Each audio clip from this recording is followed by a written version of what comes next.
Hello, everyone. Today, Andre Van Hall, our president, is out, so I get to stand in today, and I hope you'll be patient with me. We'll start today with an inspirational moment. Michael Dent, senior pastor at Trinity United Methodist Church, is here for us. Thank you, Jim. I invite you, whatever your faith tradition may be, to bow your heads and close your eyes and open your hearts as we pray briefly together. Creator God, we're grateful for those who answer the call to serve in Rotary, in the military, in law enforcement, and in public office. Protect those who serve the common good in these stressful times. We're grateful this morning for Alan Simpson, who has served in many ways as a Boy Scout, a member of the United States Army, the Wyoming House of Representatives, and the United States Senate. Thank you for his wisdom, his bipartisanship, and his progressive positions for the benefit of all. May we all listen keenly and learn eagerly how we may identify and sanctify moments of truth in our midst. We're thankful today not only for Senator Simpson to stimulate our minds, but also for soup to fill our stomachs. In your blessed name we pray. Amen. And now the Pledge of Allegiance, please. I pledge allegiance to the flag of the United States of America and to the republic for which it stands, one nation, under God, indivisible, with liberty and justice for all. Excellent. You may be seated. Keep in mind, if you don't know, it is soup day, so if you haven't been in line yet, make sure you get yourself over there to the line and enjoy your meal. Hello again, everyone. I hope you enjoyed your soup. I want to give a quick thank you to the club's board of directors that were serving the soup today. So thank you all for your service in ladling out to us into our bowls. So thank you, board of directors. The proceeds and the savings from today from the soup day will go to a charitable cause, as it always does. Moving right along, let's jump to the secretary's report. Today is Brian Geis, an automobile broker with Centennial Leasing and Sales. Thanks, Brian. Thanks, Jim. Well, we've got a busy schedule today, so I'm going to try and move right along. If you purchase tickets for the Rotary Night Stock Show next Wednesday, the 20th, pick them up with Darlene today. If you didn't get reservations, your reservations in, the Rotary office can provide you with an order form to purchase your tickets directly through the National Western Stock Show. Tickets will not be sold at the door. Young and Carolyn Cho are hosting their 4th annual Club 31 Ski and Networking Day, Saturday, February 13th through the 13th and 14th. Spots are limited. Make your reservations now with Young. Where are you, Young? You here today? Get a hold of him from Club Directory. Look for sign up for our evening meeting on January 28th. The speaker will be Dr. Vince Markochik, speaking to us about healthcare in America. The Rotary office will be closed on Monday, January 18th in observance of Martin Luther King Day. We've got a couple of birthitarians this week. Bill and Darlene, would you stand up and be recognized? Happy birthday.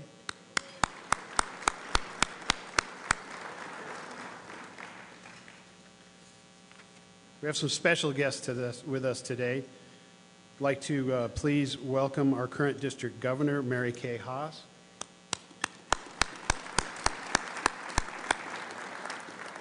One of our most esteemed honorary members, Dick Lamb, who most of you know served as Colorado governor for 3 consecutive terms from 75 to 87. In his current role, co-director of the Institute for Public Policy Studies at University of Denver, Dick has frequently voiced the same concerns that we'll hear from our speaker today. Last but not least, we please welcome 2 colleagues of our speaker, Michael Berg, the founder and shareholder of Berg Simpson Law Firm, and Peter Berg, shareholder of the Berg Simpson Law Firm. Welcome. If we have too many prospective members and visiting Rotarians, if you're visiting here today, would you please stand and be welcomed?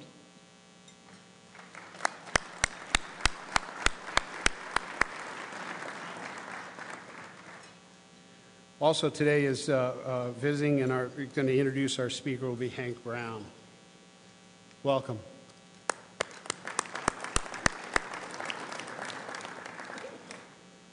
I think I've covered it. Back to Jim. We'll move right to our main program today, and to introduce our speaker today, I will call on former U.S. Senator Hank Brown, who is also an esteemed honorary member of our club. Not unlike our speaker, Hank is an exemplary history of public service, and has also frequently spoken out about the level of our federal debt, and has done that here at our club just last year or a few years ago. Hank served Colorado for 6 years in the United States Senate from 1991 until 1996. Before that, he served 5 terms in the U.S. House of Representatives from 1980 to 1991. Before that, for 4 years, he was in the Colorado Senate from 1972 to 1976. After leaving public office, Hank served as the 21st president of the University of Colorado, president and CEO of the Daniels Fund, and before that, he was the 11th president of the University of Northern Colorado. Similar to our speaker, Hank is the 2008 winner of the National Western Stock Show's Citizen of the West Award. And he's currently a senior counsel in the Denver office of Brownstein Hyatt Farber Schreck, the law firm. Everybody, please help me and welcome Senator Hank Brown.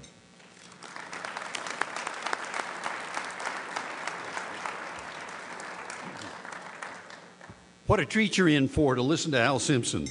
He is one of the truly great statesmen of the last century, and who knows what he'll accomplish in this current century. Al grew up in Cody, Wyoming. For those of you, that's the area just east of Yellowstone. If you get lost, you get over into Cody as you go forward. He was an outstanding scholar and a terrific athlete, and recruited by the University of Wyoming to play football for them. At 6'7" and 245 pounds, he was a force to be reckoned with. And if some of you may remember those football games between Wyoming and Denver University, well, Al Simpson participated in those. And Governor Lamb, I think it was after one of Al's games that DU decided to do away with football. I don't know how much Al had to do with it or not. But at Wyoming, he ended up starting a lifetime practice of helping out Colorado, which he did throughout his life. Not many people know it, but Al, by himself, was a major factor in the increased sales of Coors beer north of the border. He went on to become an attorney. He married Ann and became civilized to a limited degree.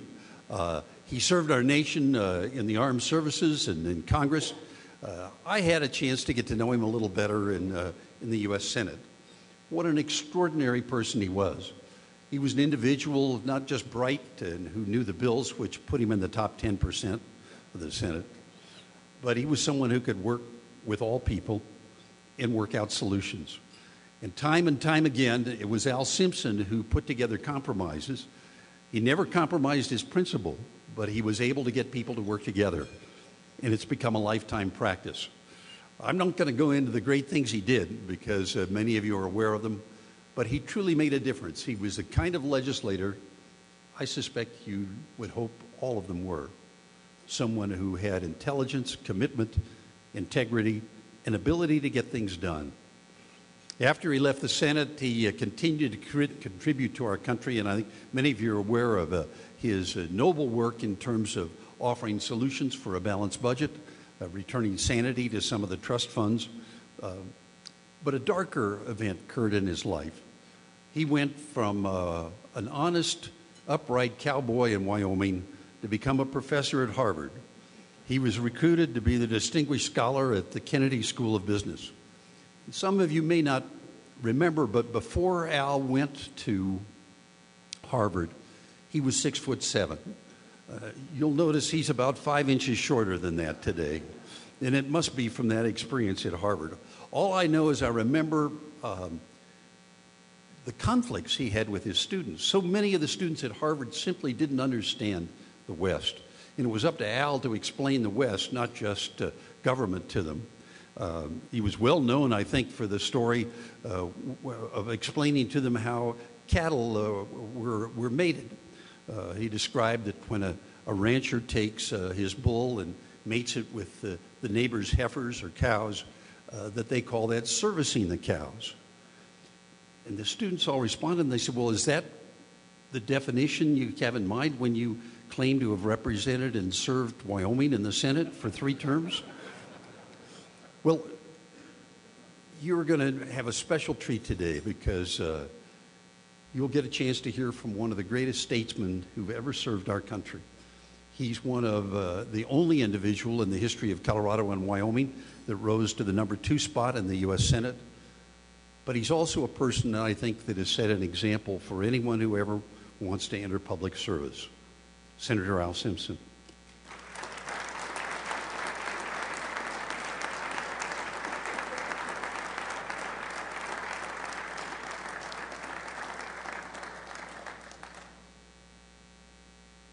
No wonder you went around the other way of the table when you came back. Of all the introductions I've ever had, that was the most recent. Well, I don't know, but I knew, just relax, I wrote all this stuff down. It's my own writing. I know we're going to take questions. Answers is a different matter. Questions I like, they come off the floor, but they come off the wall. That's what happens with questions. Now, let me tell you something. I listened to that, and I knew you'd tell that service thing again. I'm tired of it, just plain damn tired of it. Now, the reason my pants are up is because I have silk underwear on, and I'm trying to shake it down. You know how that is. But, you know, it's colder than Christian charity out there, and I wasn't about to suffer through it. Now, I was in Rotary for 20 years. 20 years, and they said that Rotarian was the first one to call John the Baptist Jack. You ever hear that? No, obviously you hadn't. Well, have another bite of your lunch.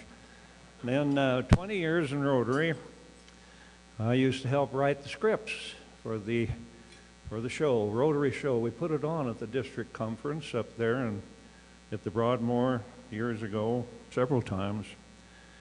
Wonderful thing. And very enjoyable. I knew the 4-way test.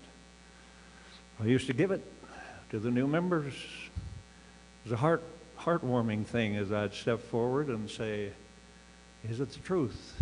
Is it fair to all concerned? Will it build goodwill and better friendships? Will it be beneficial to all concerned? How many of you can say that? Yeah.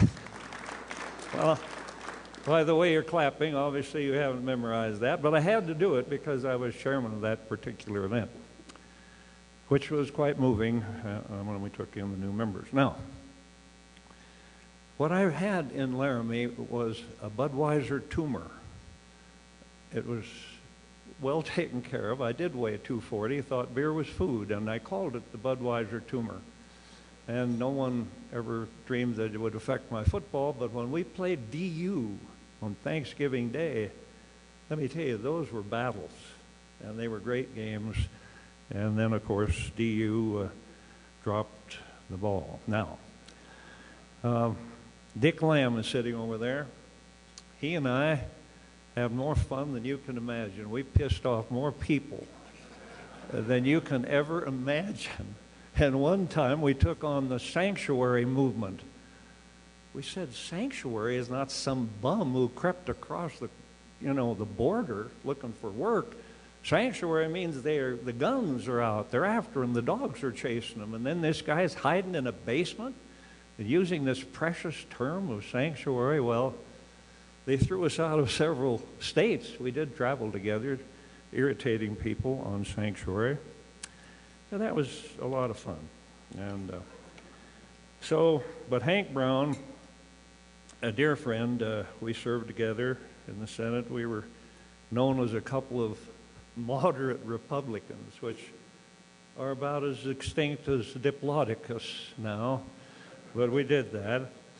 And it was there at Northern Colorado when he was retiring, when he serviced me. And so I want to acknowledge my 2 partners here. There are more of them. There are 30 of them, I think, or 40. But here's Peter and Mike, very active in Craig Hospital. And Mike, in April, will go into the National Trial Lawyers Hall of Fame at Temple University. That's a great lawyer. And I've tried to help them all I could without practicing, actually, or keeping time records or doing in more jury trials. And they're good to me. They're very kind. God bless you, my sons. Thank you for coming. I didn't pay for your lunch. I hope somebody got that. No. But they're wonderful, and it's been a great joy and a great honor.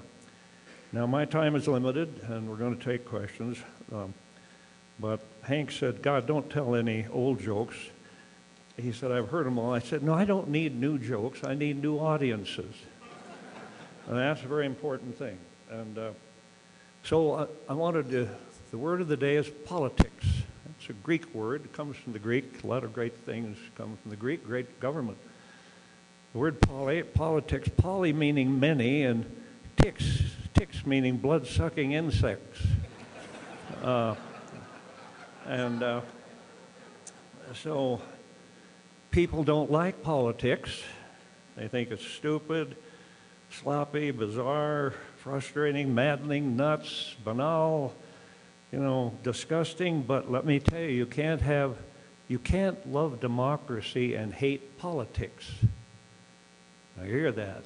Politics is democracy. You can't love democracy and hate politics. It doesn't work. So anyway, but the fairly new joke was this guy, he's over 60, he's in the gym working his abs over so he can go troll for the dollies, and the gal came in her yoga outfit, and he said to the trainer, he said, what machine should I get on to really impress her? And he said, the ATM. And of course, you'll like this, Hank, with your twisted sense of humor. This Nauvoo rich couple brought a seaside home. The beautiful daughter was washed out to the surf, and she brought her back.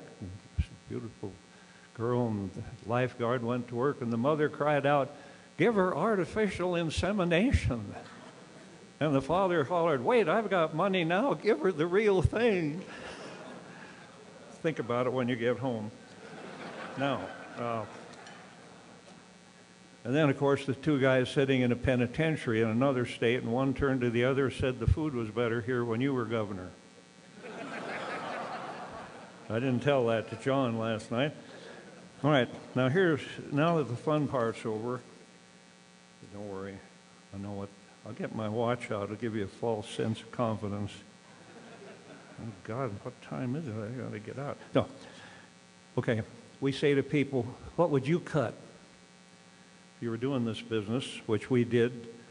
We got 5 Democrats, 5 Republicans, 1 independent to vote for this package. You couldn't have done any better. You had Dick Durbin and Tom Coburn. How do you reach a spectrum like that? And they both supported it.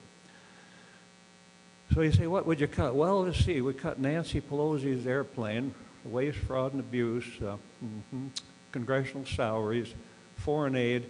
That's like a sparrow belch. That doesn't do anything. 2/3 of the American budget today and what they just passed is not being dealt with. 2/3. What is it? Health care. All of that is going to succeed down the road. Can't possibly work. Forget the nastiness of it. Forget the politics of it. You can't imagine what you're facing. You've got 10,000 a day turning 65. One person in the United States weighs more than the other 2. You got diabetes, type 1, type 2. You could do a little something with type 2. You got stuff to do with lawyers and doctors and providers who make an item for 83 cents and sell it to the government for $8. You got to do something with hospitals who keep 2 sets of books. Some of them keep 3 to see how much they can get out of the Treasury. You got to do something with Medicaid so that you can keep running back to the state capitol and say, get this turkey out of our state and dump it back on the feds. We don't want to play this game. Then you got to do something with a guy who could buy this place and gets a heart operation for $200,000 and never even gets a bill. What about that? Part B premiums. A fourth of it paid by the beneficiary regardless of their net worth, and the guys in the kitchen paying the other 75. That's your country. That's just part of it. So let's get to the myths of the day. Defense. You're supposed to jump up, pound your chest, and salute 50. I'm a veteran. I'm a member of the VFW and the American Legion. They haven't ripped my epaulets off, but you wouldn't want to have your epaulets ripped. I certainly wouldn't. And so remember, only 4% of us ever heard a live shot go past our head, fired by an enemy.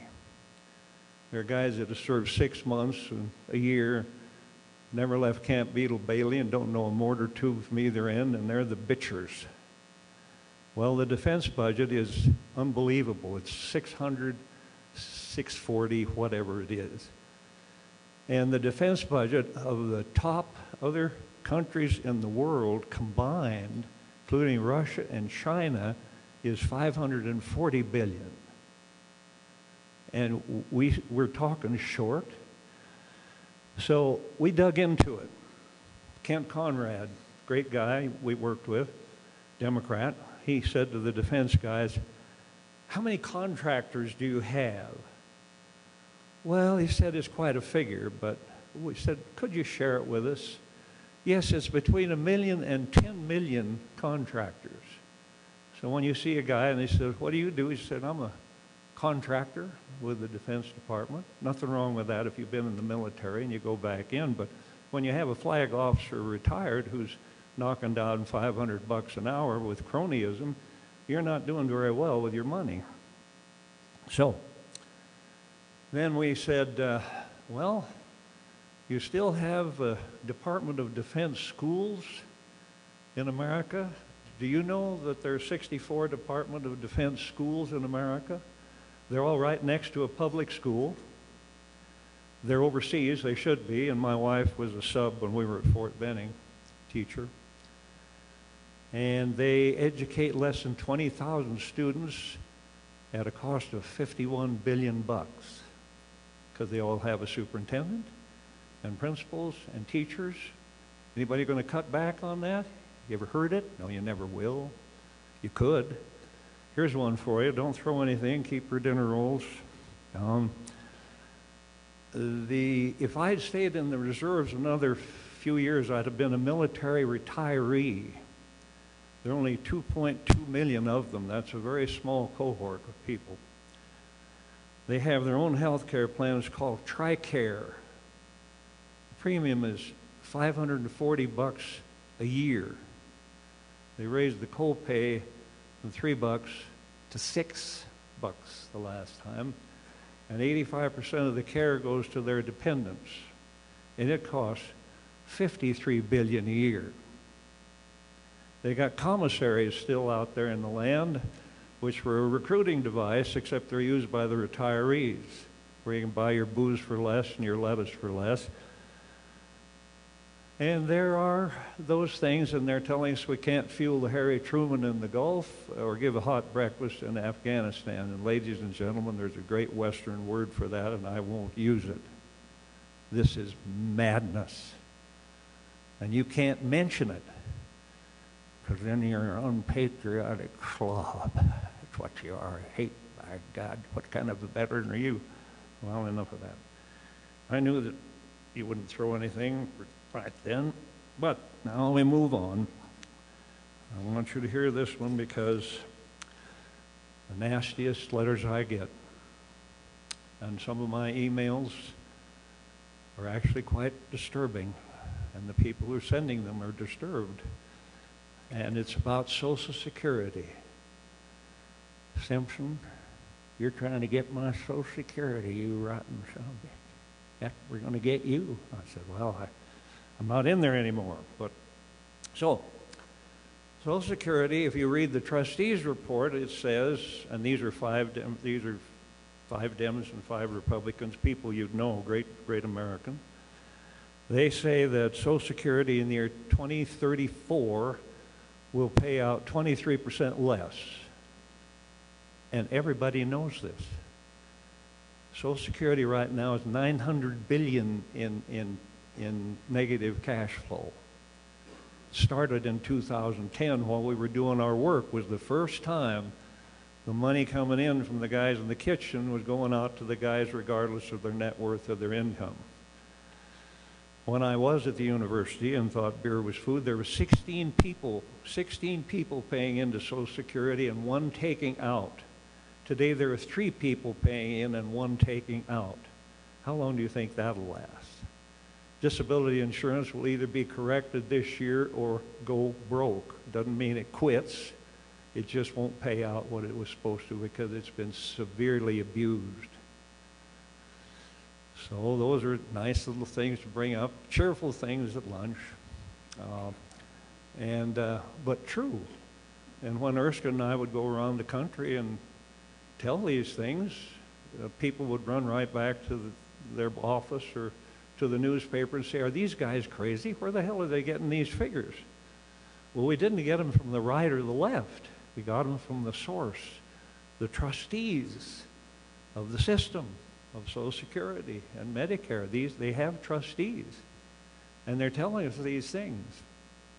So what has happened is that if you're a Republican and you talk about tax reform or, quote, revenue, you'll be visited at night by Grover Nordquist on his white horse.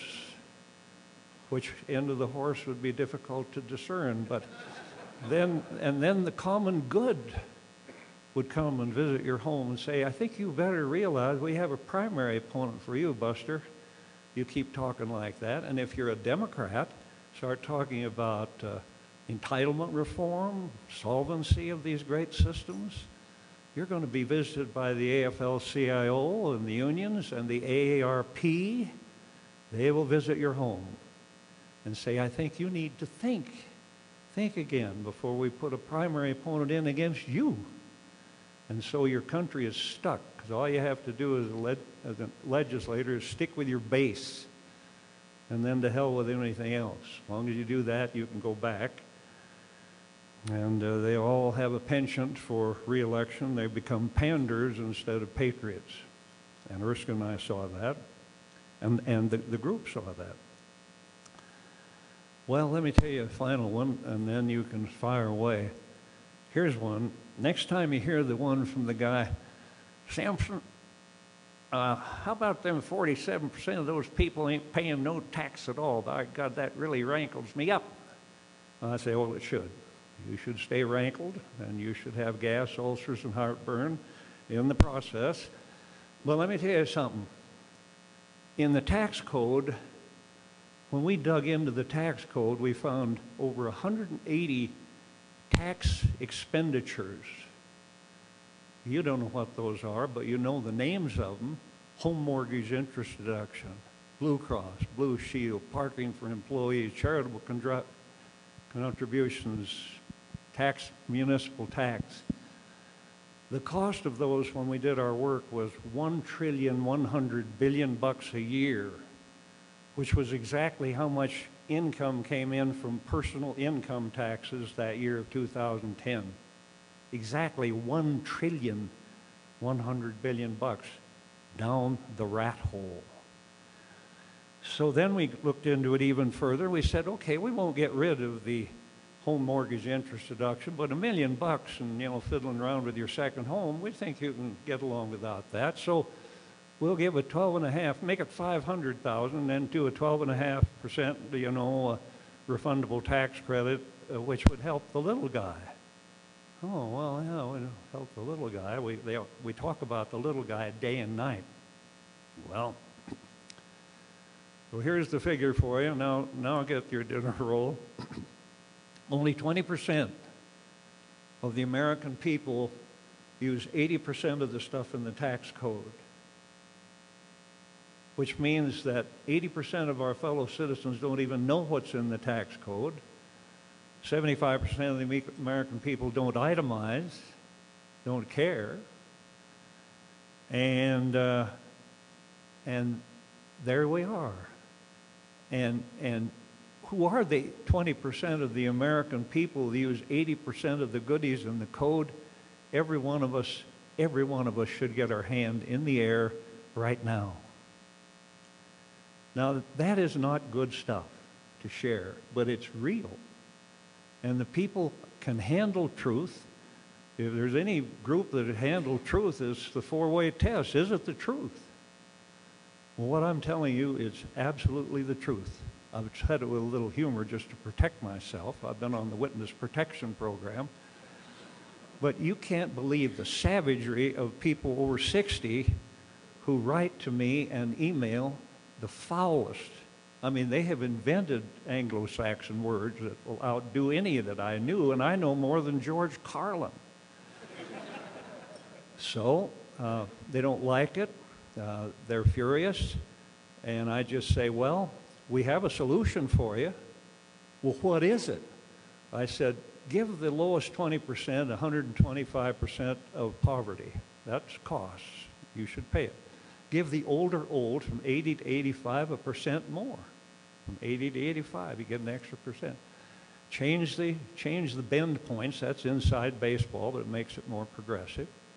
And then raise the wages subject to the tax from 118, kick it up to 200, kick it up to 250. However, we had one witness say that if we took the lid off, he would quit working so hard. We gave him the Patriotism of the Year award, sent him down the road with his tail, well, enough of that. So, and then, don't forget, the retirement age will be 67 in the year 27. And we suggested, I know we shouldn't have done it, but we did, Democrats and Republicans, we said, let's move the retirement age to 68 by the year 2050. And the AARP went insane. And they can go insane. They don't give a rat's butt about their grandchildren.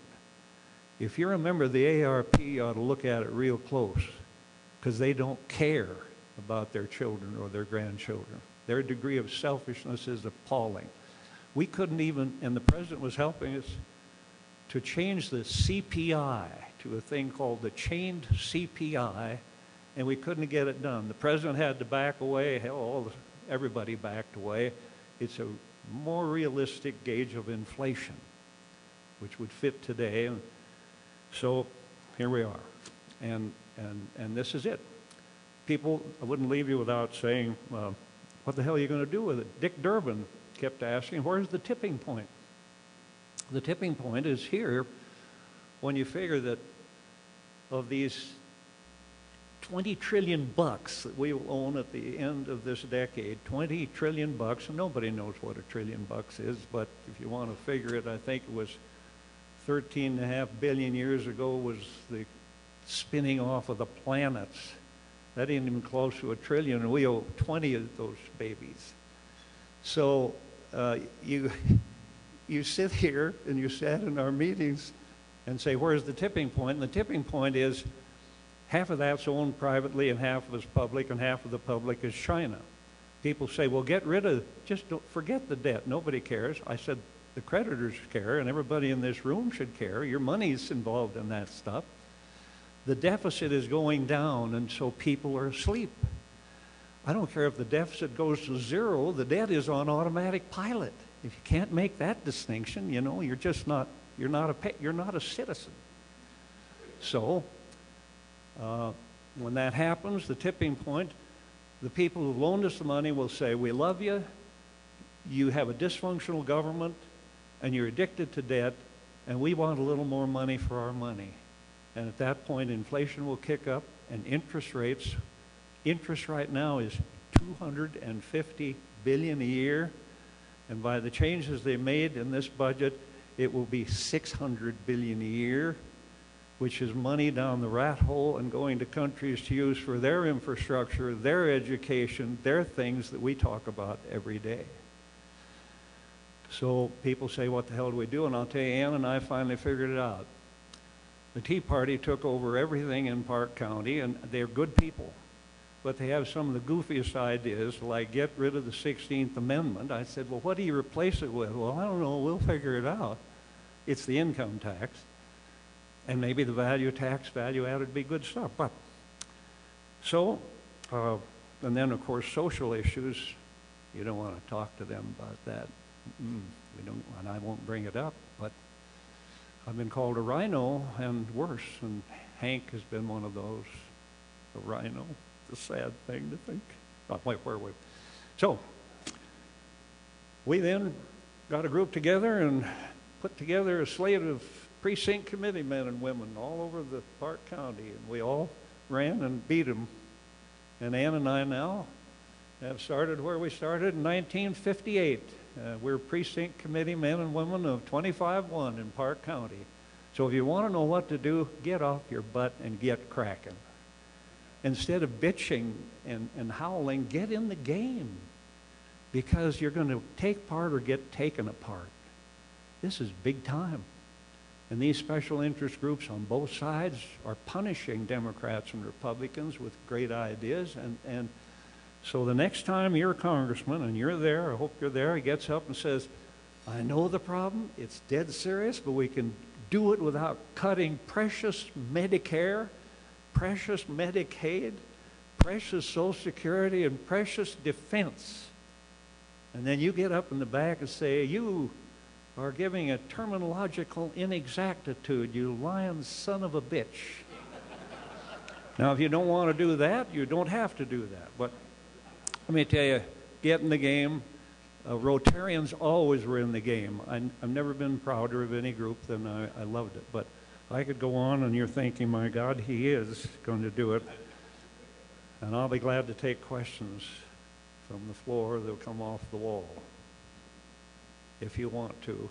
Anything you want, public, personal, private, you name it, shoot. Senator, first, thanks so much for being here today. Well, I have two questions following up on your closing comments. How do we truly mobilize the electorate to get involved and hold government officials accountable? That's question one. Question two, given our... Is that Mike? I had a mortar platoon, and that we didn't know what earplugs were. I'll be closer. Yeah. You hear that? Yeah. How do we truly get the electorate mobilized to engage with their congressmen and other elected officials to deal with the issues that you've talked about, number one? Number two, given our presidential race, do you see any of those candidates as able to lead this kind of an effort? Well, I got to go to the bathroom. No, I don't. No. The first part there was about, I didn't bring my hearing aid, and my wife had left the room, gone with Nan to some event. So the first part, just give me the key, what you said. How do you mobilize? Well, I'll tell you, this is the year. They're running. These guys that you know are running. And when you see them and they shake the tin cup in front of you, say, where are you on Bowles-Simpson? We don't call it that. We did call it Bowles-Simpson, but the acronym there was destructive. And so we moved it to SB, and that was just as bad. But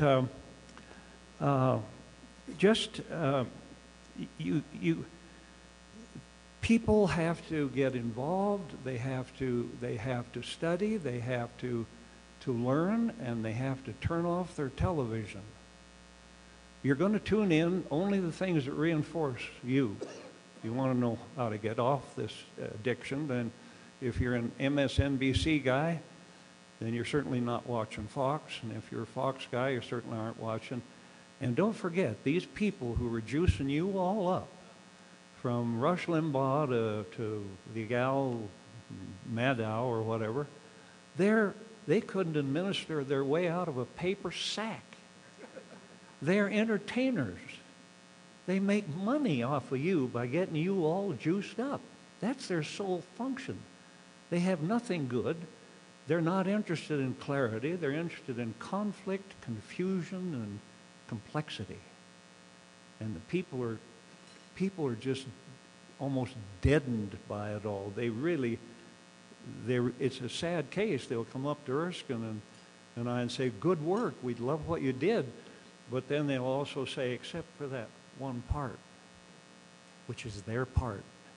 And you don't dare touch that part or they'll stab your eyes out with a salad fork. That's the way it works. There's a great selfishness going on in America that I've never seen in my lifetime. And in our report, which was 67 pages long, and in English, we used words like going broke and shared sacrifice. There has been no shared sacrifice in this country since World War II, and it ain't about to start.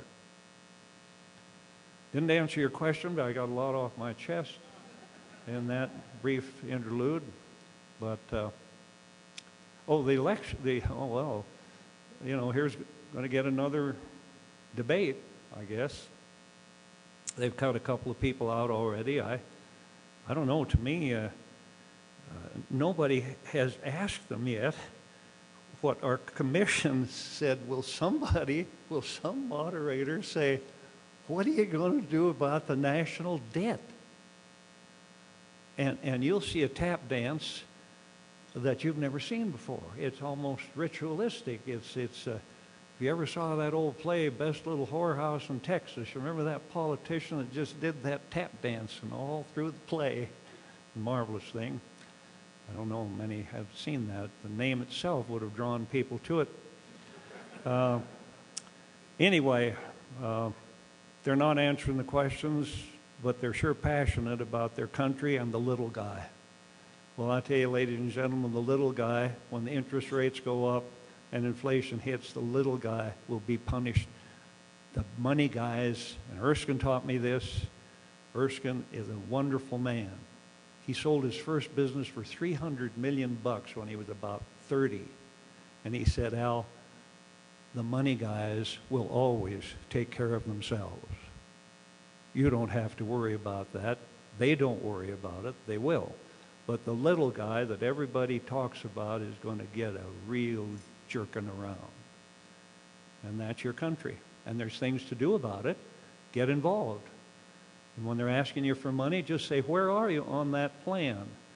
And they'll say, I loved it all except, and they'll know what this guy's favorite thing is. He's probably municipal bonded. I loved it all except I would never let them get away with getting rid of municipal bond interest. They say, oh, God bless you. They'll know just exactly when they get in that room what the cherished chunk is of this patriotic chap. I'm not a cynic. I thought I was a skeptic. I was a skeptic, and I think I'm getting cynical because I don't know how you can do any better than range between Dick Durbin and Tom Coburn and put a 67-page report where everybody took off because we hit everybody. And that's why it didn't go, and it won't go. It won't go because we effectively have pissed off everyone in America. And let me tell you, they're smoked. And they come up to you and let you know, how can you do this? How can you do this? I mean, so you got rid of a 2.5% medical device tax, which could be paid by Stryker and Medtronic and all the heavy hitters in the world, and you and I are going to get it now. If that ain't power, you tell me. That's what's out there. Plenty of it. Yes, Senator, you were one of the architects of the Immigration Reform Act of 1986, the Simpson-Mazzoli bill, and I understand it allowed approximately 3 million immigrants to become citizens, and now here we are in 2016, and I understand there may be 11 million illegal immigrants in the U.S. What happened? What happened to the Immigration Reform Act of 1986, and why are we in another controversy about immigration? Well, we sure are. And Dick Lamb was a tremendous ally in that. We both serve on a board of the Federation of American Immigration Reform, and I'm very pleased always to serve with him. Let me tell you what happened. It's very simple. We didn't call it amnesty. We called it legalization, and it worked. Had we used the word amnesty, it never would have gotten anywhere.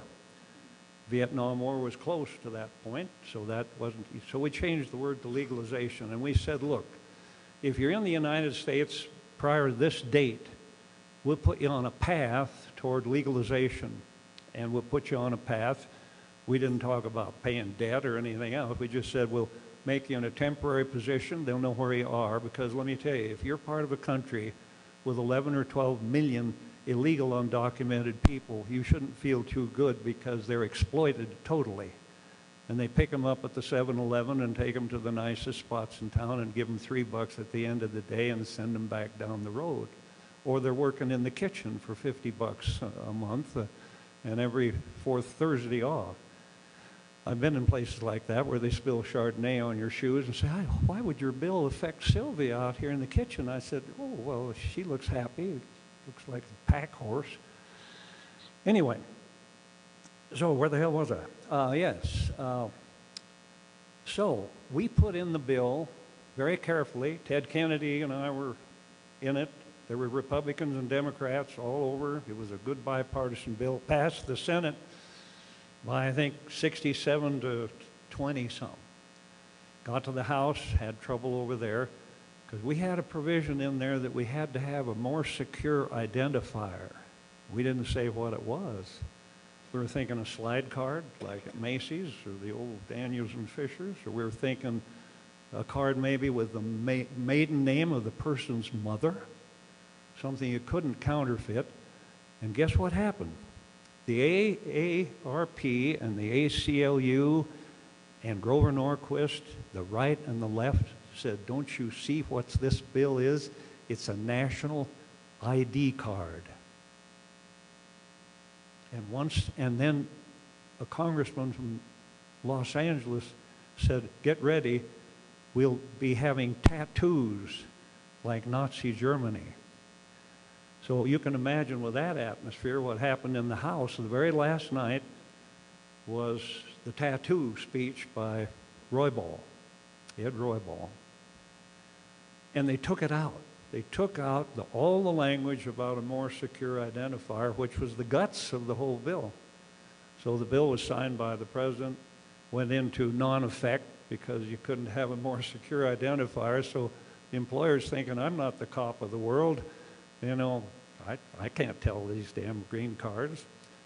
So it was a failure, and it will remain so. And the irony now is they're talking about retina scans and fingerprints, and I haven't heard a single editorial about the slippery slope to a national ID card. But I can tell you it's chaos, and it's become a trigger point. You mentioned immigration. Look what they're doing to Rubio just because he made a try.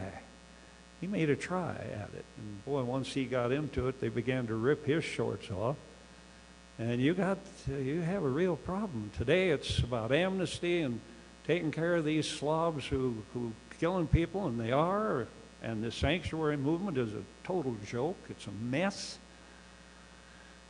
But anyway, that's what happened to the bill. And I watched it happen. I'm sure Dick and I, we talked about it. And now at least they're talking about some other things. They're talking about fining them. I don't know how they pay the money, but you can fine them. They're putting them into a temporary thing. At least that was the bill that was put up and then taken away. But it was unworkable because it lost its guts, which was the more secure identifier. How's that? The hook. The hook is coming. I want to thank you for your courtesy and thank you for what you do for Rotary. It's, service above self is the name of the game. Well, serve yourself. Get involved.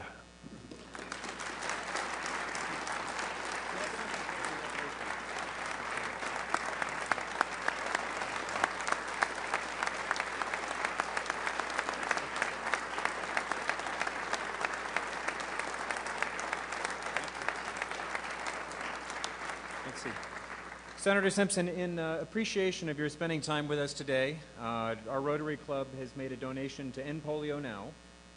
enough to inoculate 50 children from polio, and it's matched by the Bill and Melinda Gates Foundation, of course, 2-to-1 for another 100 children. So with that, we want to thank you very much as a gift of our appreciation. So, Well, I get the Rotary magazine, and I'm amazed what you did with polio, what the International Rotary did with it. And this is actually a dart to be thrown.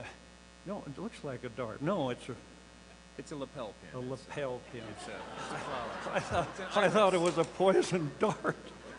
Purple is the color of polio. Thank you very much. That's it. Thank you.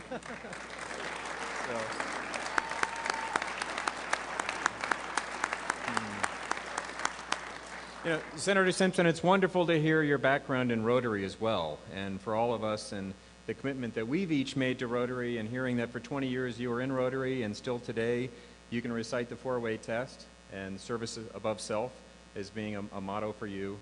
That's wonderful, because Rotary is something that we all care tremendously about. What brings us here today, it's what brings us here every week, and so that's a wonderful added bonus for all of us. So thank you. Let's see, regarding the four-way test, is that, normally at this time we talk a little bit about the four-way test. I think we've already heard a little bit about the four-way test, and today if there's any one of those four that stands out a bit, it's perhaps, is it the truth? We heard a lot of facts today.